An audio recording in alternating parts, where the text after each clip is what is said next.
En Tardes de Pelo Pincho, aquí en la residencia XXXIW86. Seguimos acá en la entrevista con el camarada Frank García Hernández. Seguimos en la temática, aprovechando que ha presentado su nuevo libro Cuba, una historia crítica de 1959 al 2025. Seguiremos con algunas cositas pendientes después del incidente del Spaghetti Incident. Instructivo incidente, sin duda. Que veremos si seguiremos explorándolo, porque sí. en acto yo soy sofovicista. ¿Vos sabés quién es Sofovich?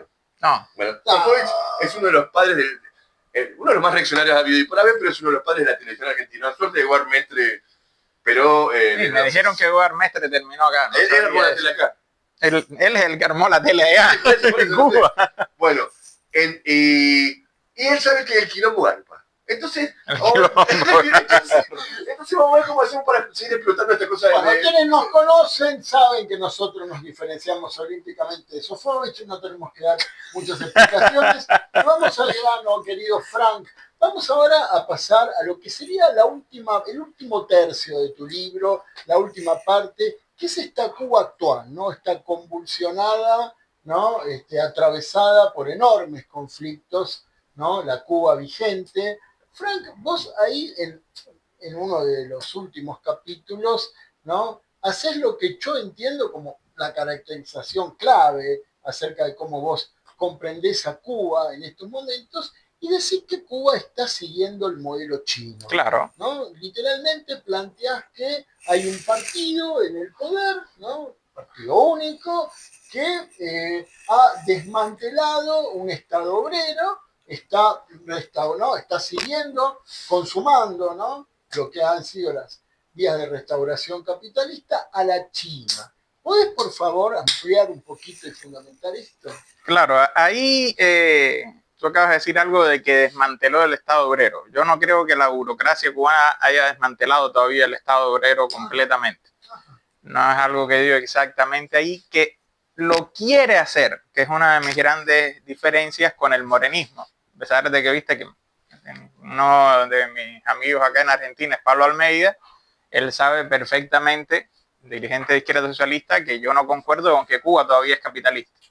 ¿Vos no le adjudicás a Cuba todavía una monoproducción capitalista? No. Ahí quiero una primera pregunta.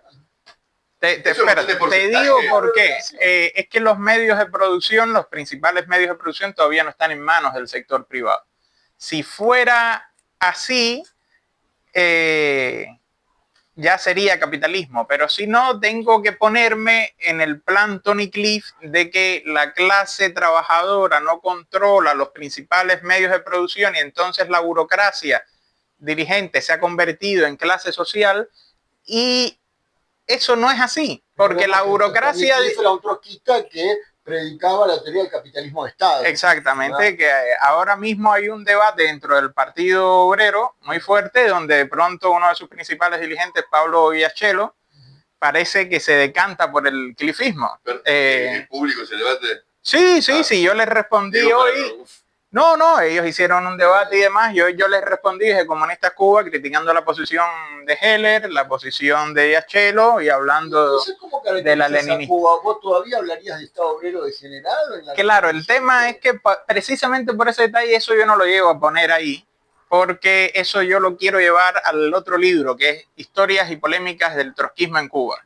Yo digo a título personal, que ahí eso yo no lo desarrollo profesamente, es que Cuba es un Estado obrero en transición al capitalismo.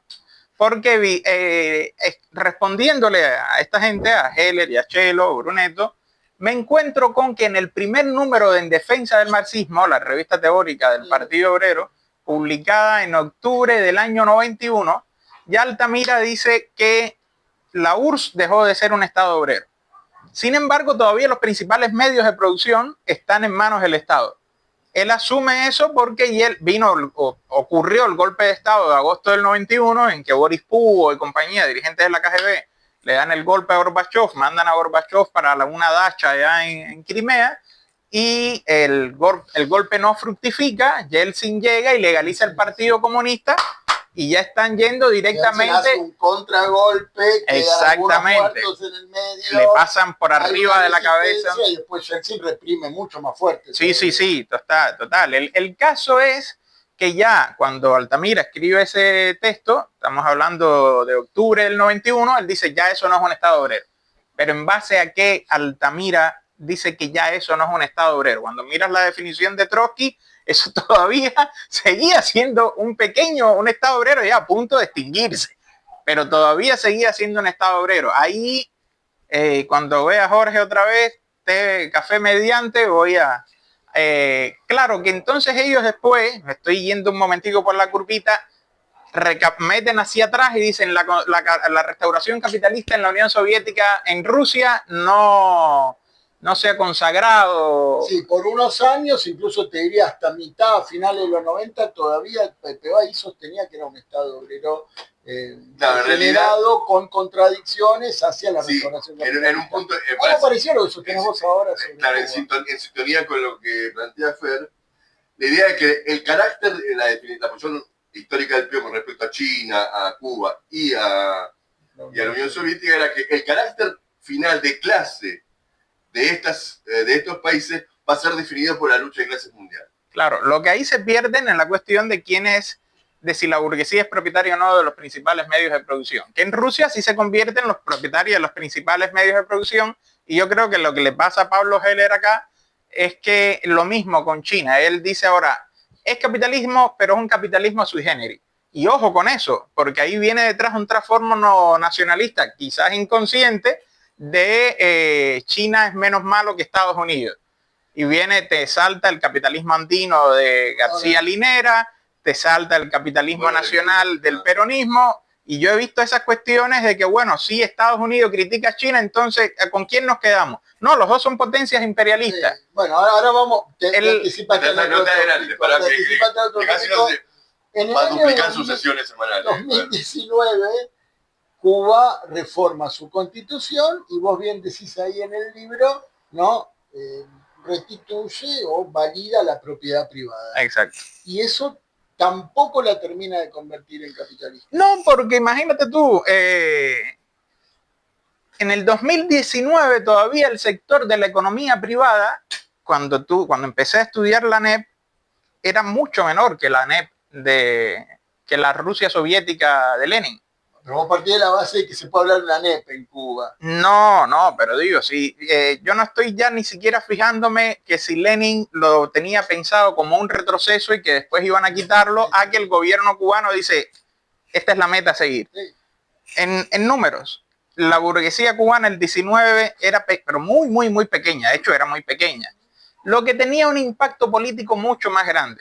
Y yo te puedo poner en la Constitución que te garantizo la propiedad privada, a que de ahí la propiedad privada sea el principal motor de la economía, como sucede en China, donde más del 60% del Producto Interno Bruto te lo pone el sector de la economía privada. El 92% de las empresas están en manos privadas. Exactamente. Todavía en Cuba no se había dado el destape que hay ahora. Estoy hablando de la Constitución del 19. Como vos mismo lo decís, una clase menor. Estamos hablando de exactamente. Que sea menor, Frank, porque digo, esto es en el mundo. No, menor económica. No, la burguesía siempre va a ser menor, pero digo económicamente, en poder económico. ¿Qué pasa con lo que ha hecho el Estado cubano, que ha licitado unidades, como vos lo decís? La burguesía ha pasado a tener hotelería, gastronomía. Claro, pero por ejemplo, en la burguesía no tiene los principales hoteles. Pero no hablaríamos de una burguesía. Pero eso sí, claro. El tema de una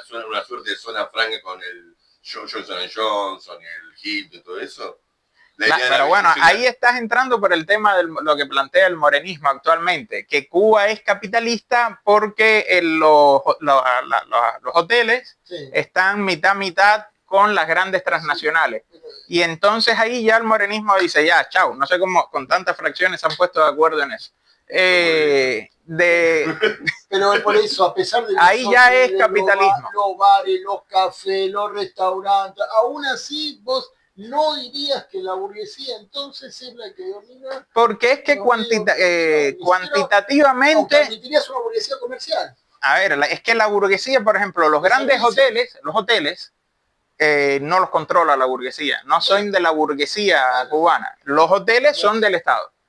Mitad con el empresariado extranjero. Fíjate que todavía es noticia de que el gobierno cubano anuncia que ahora va a permitir que las empresas extranjeras sí sean dueñas de los hoteles. Ya eso es un salto muy cualitativo.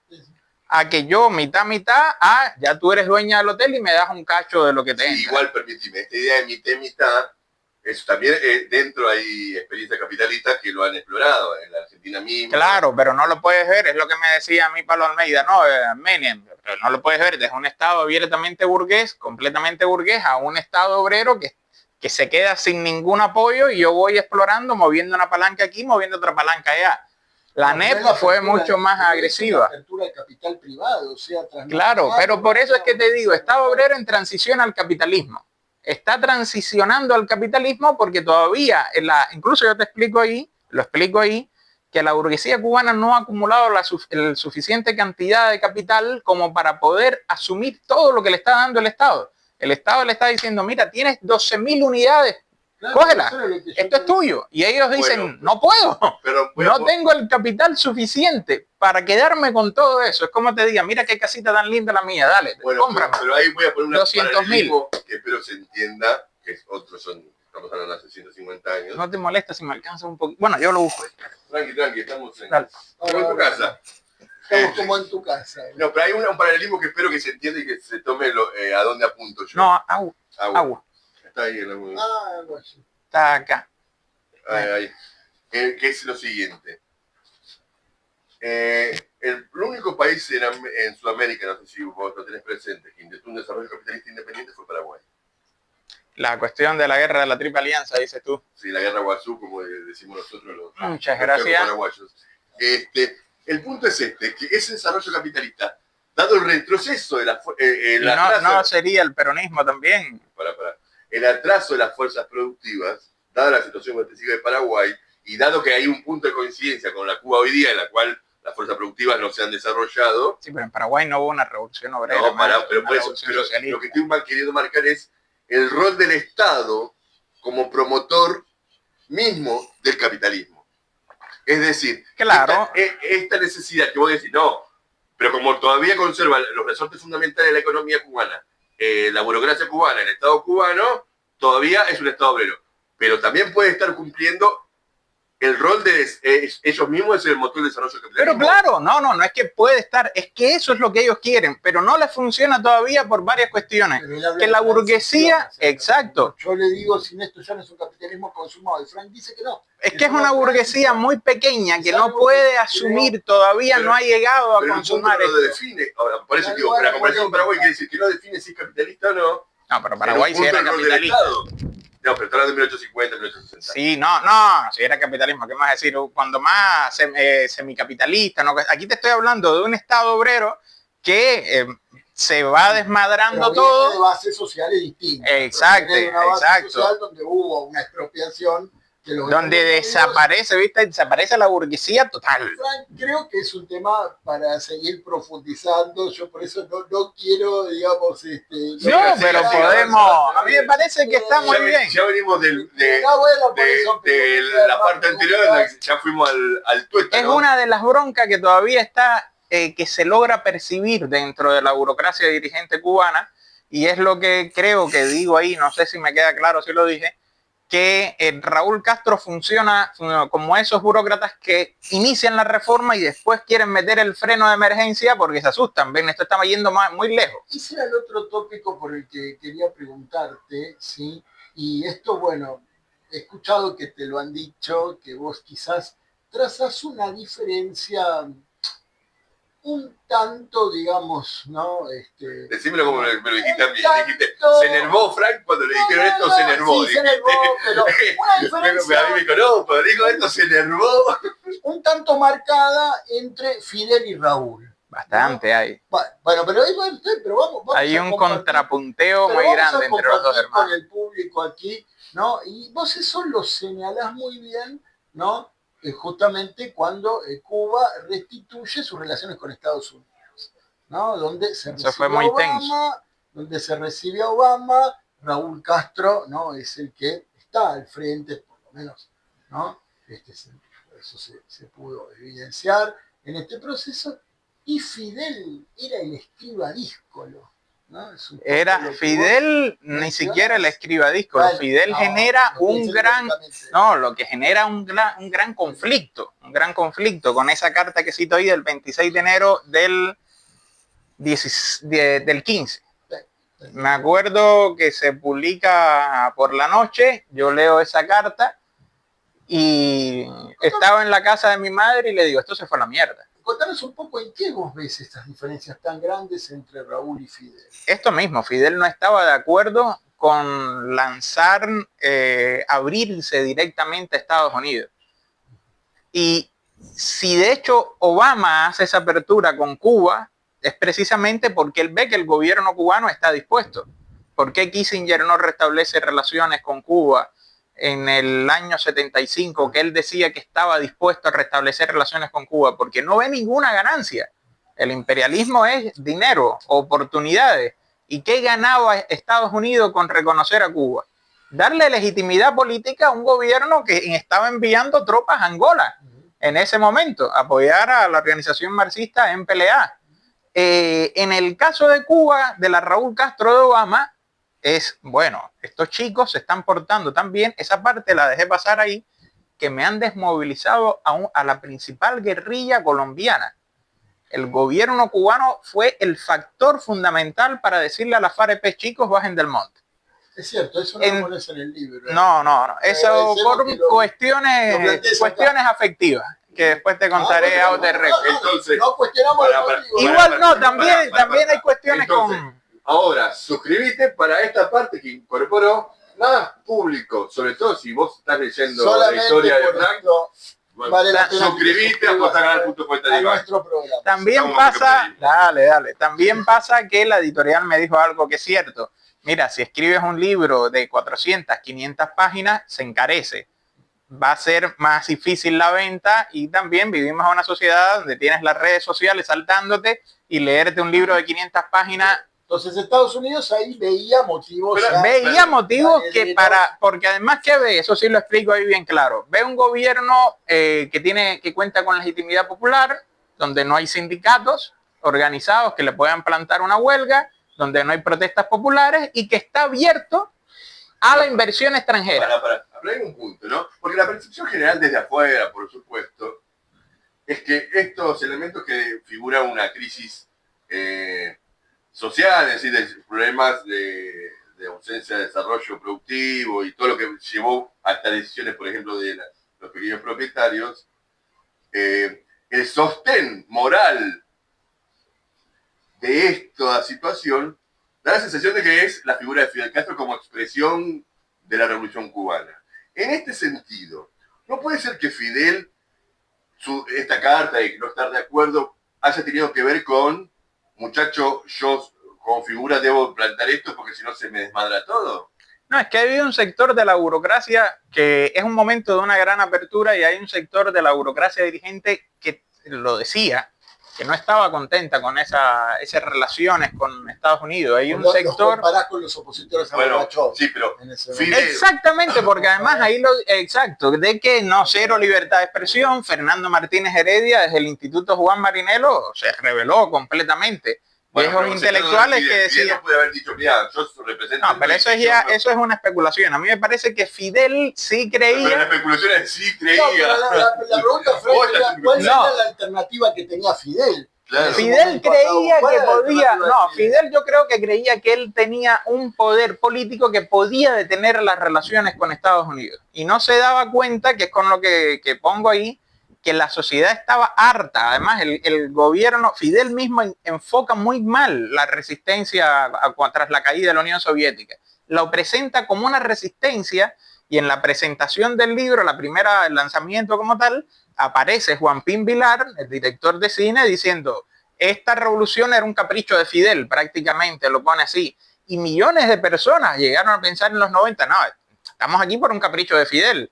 Fidel quiere seguir construyendo el socialismo. Y el tema era que el gobierno cubano, Fidel decía, bueno, o te meto el neoliberalismo o intentamos construir algo acá. Debió haberse presentado más como Lo otro es el neoliberalismo. Y esa dicotomía tú la encuentras incluso en los hechos. Fidel, que permite una pequeña apertura a instancia de Raúl en el sector privado en los 90, Sí. aparece Chávez y dice, se acabó esto, se acabó, vamos a ir otra vez por la cuestión, digamos, de socialismo nacional, Sí, por decirlo hay así. un punto que a mí me parece que es un punto interesante que para la Argentina y para la izquierda argentina es muy importante, que en el año 84-85 Fidel lanza una campaña por el no pago de la deuda externa, que logró que el conjunto de la izquierda sudamericana, latinoamericana, abrazara y lo viera como una herramienta de agitación política, entendiendo que Cuba lo veía como una manera de contrarrestar la perestroika y esto,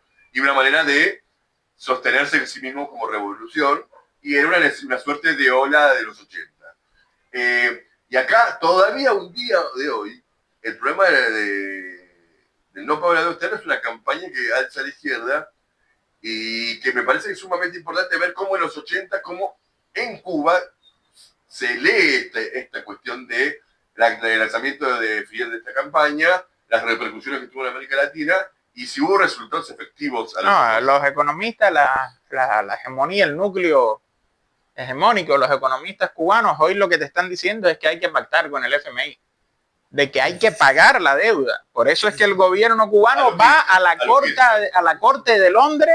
Cuando le ponen una demanda, un fondo buitre, no, yo voy a la Corte de Londres a explicar qué fue lo que pasó, porque yo sí pago. Yo sí pago y va el Club de París. Como nosotros no entramos a la FMI porque no nos dejan, el gobierno, diría el gobierno cubano, se endeuda con el Club de París. Y anualmente va al Club de París, se reúnen públicamente y bueno, chicos, ¿cómo va la moral?